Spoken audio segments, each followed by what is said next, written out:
Trade is an exchange. You give up what you have for what you need when you're trading. You give up what you have for what you need. When you look at this parable, the Bible says one person received 5, the other received 2, the other received 1. The one who had 5 went and traded with what he had. He didn't keep what he had. He went and traded with what he had. He exchanged what he had for what he needed. And that's how value changes. In trading, you release your liabilities and you acquire assets. Because all of us have got assets and all of us have got liabilities. Assets are your plus, liabilities are your negatives. The balance between your negative and your positive, your assets and your liabilities, determines your net value.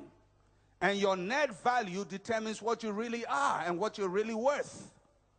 When God gives us life, there are pluses and there are minuses. There are assets and there are liabilities. When we trade, we are able to release our liabilities so we can acquire assets, and we use our assets to acquire more assets.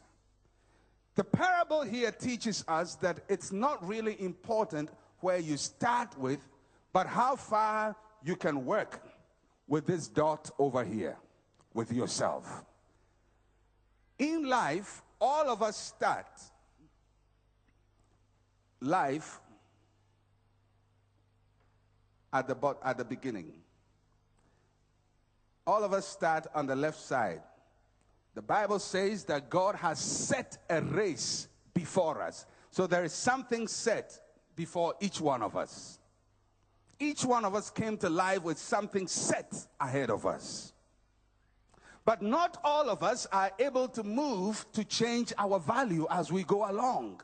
Some people remain where life deposited them.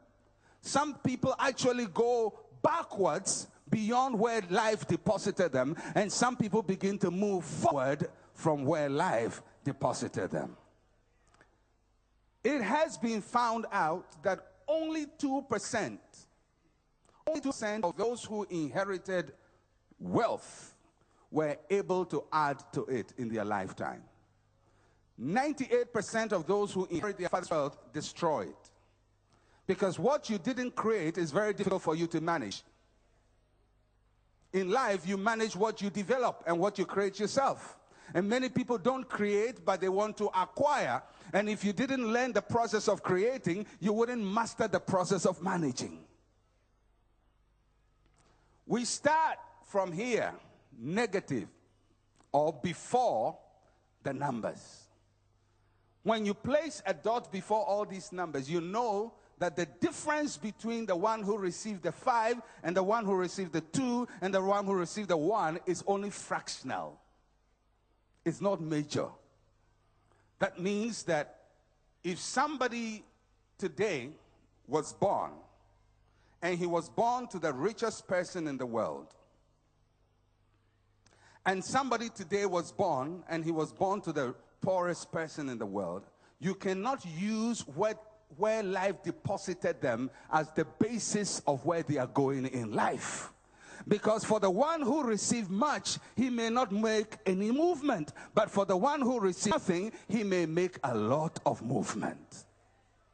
The incentive of life, the way God balances it is this. The one who has nothing has more drive to acquire, and the one who has more has very little drive to acquire. Almost all the successful people in the world are first-generation successful people. Nobody passed it to them. And almost all of them began in very deprived conditions. The greatest leaders of the world, almost all of them came from very, very, very dysfunctional backgrounds. Some were orphans, some were foster children, Some were bad students in school. Some started with poverty, but they all moved.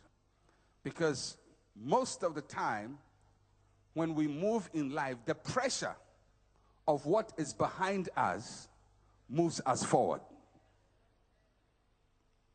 I think it's Pastor Matthew I heard saying that the dog that is chasing you will determine the speed at which you run. I don't know whether it's a Nigerian proverb or what.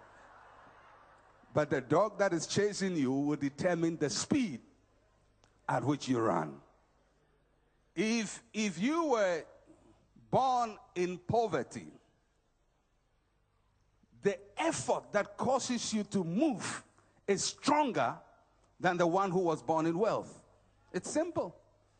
Yesterday I watched a documentary on CNN by a Sierra Leonean, and I think it's called Exodus from Africa. And it talked about all these Africans who are trying to run to Europe, some of whom are here. Don't worry, I'm not talking about you. They are not in this place. They're somewhere else. But these people were sacrificing so much. And they had to walk across the desert. They had to go across the sea between, I think, Tangiers and Spain.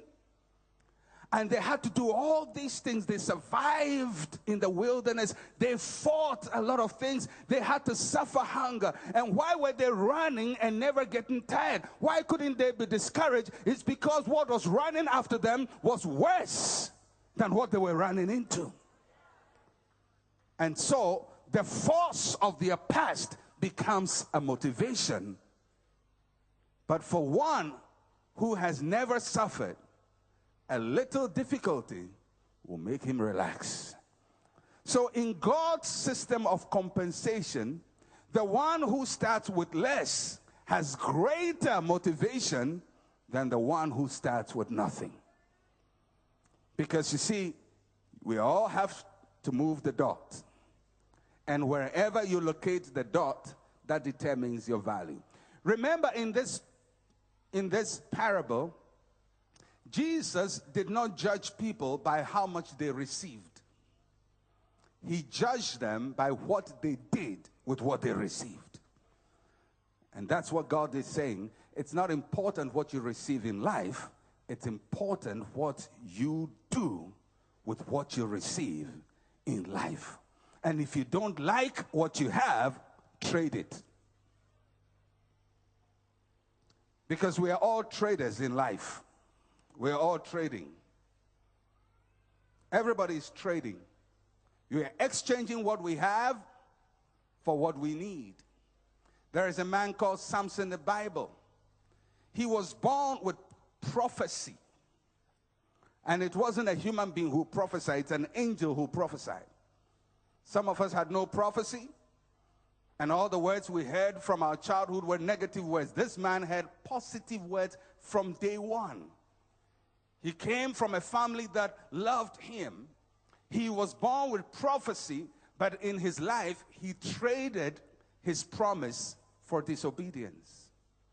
And so, although so much was set before him, he couldn't move himself to appropriate what was said before him.